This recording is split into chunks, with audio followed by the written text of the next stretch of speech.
Assalamualaikum warahmatullahi wabarakatuh. Perkenalkan, nama saya Muhammad Abdul Hakim dengan NIM 2509731 kelas A. Di sini saya akan menjelaskan tentang adaptation anaerobic training programs. Di sini dikutip dari NSCA, National Strength Conditioning Association. Lalu di sini saya akan membahas yaitu bagaimana tubuh beradaptasi dengan latihan anaerobik. Seperti latihan beban, sprint, plyometric agility training, dan high intensity interval training atau HIIT. Latihan aerobik sendiri merupakan latihan aktivitas berintensitas tinggi yang membutuhkan energi dengan sangat cepat, sehingga tubuh mengendalikan sistem energi anaerobik untuk menghasilkan ATP tanpa membutuhkan bantuan oksigen. Nah, latihan anaerobik sendiri memberikan manfaat bagi performa atlet, seperti peningkatan kekuatan, daya ledak, hipertrofi otot, dan daya tahan otot, serta koordinasi dan keterampilan gerak. Adaptasi ini juga yang tidak hanya terjadi pada otot, tapi terjadi juga pada sistem saraf, jaringan ikat, dan sistem hormonal hingga sistem kardiovaskular.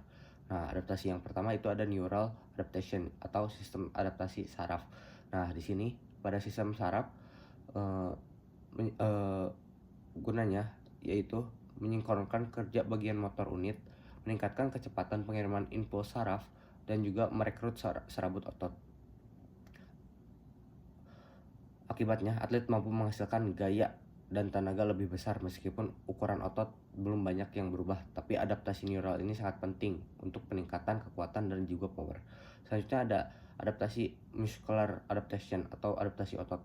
Seiring berjalannya waktu, latihan aerobik sendiri menyebabkan hipertrofi atau pembesaran serabut otot, terutama serabut otot tipe cepat yang berperan dalam gerakan eksplosif. Otot yang menjadi lebih besar, lebih kuat, menjadikan kapasitas metabolik yang lebih baik untuk menghasilkan energi selama aktivitas intensitas tinggi. Adaptasi ini merupakan alasan utama mengapa atlet rutin melakukan latihan beban, mengalami peningkatan kekuatan dan juga massa otot. Selain otot, ada jaringan ikat dan juga tulang, mengalami perubahan positif pada tendon, ligamen, dan juga tulang. Beradaptasi terhadap beban latihan yang dengan meningkatkan kemampuan menahan tekanan dan gaya yang lebih besar. Nah, adaptasi berikutnya ada dari sistem endokrin dan juga hormonal. Saat melakukan latihan aerobik, tubuh juga memproduksi berbagai hormon dan mendukung proses pertumbuhan dan juga pemulihan jaringan, seperti testosteron dan growth hormone. Meskipun kadar hormon saat istirahat tidak selalu meningkat, tetapi respon hormonal selama dan setelah latihan berperan penting dalam proses perbaikan dan juga pembentukan jaringan otot yang lebih kuat.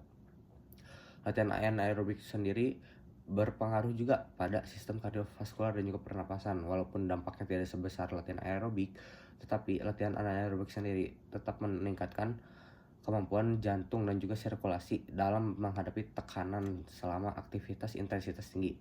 Adaptasi ini membantu atlet mempertahankan performa ketika bertanding dalam kondisi yang menuntut kekuatan dan daya ledak yang maksimal. Namun,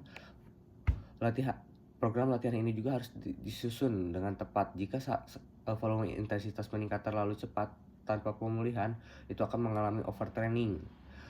Seperti nanti ada penurunan performa, gangguan koordinasi, perubahan hormonal, kelelahan, dan juga gangguan suasana hati, sehingga kesulitan tidur.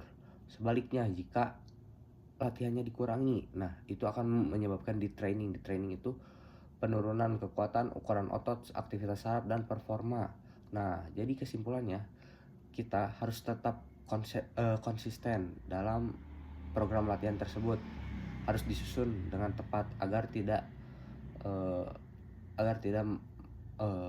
mengakibatkan overtraining dan juga detraining.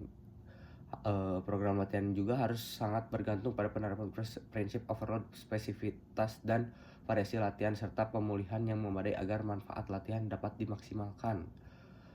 Terima kasih. Wassalamualaikum warahmatullahi wabarakatuh.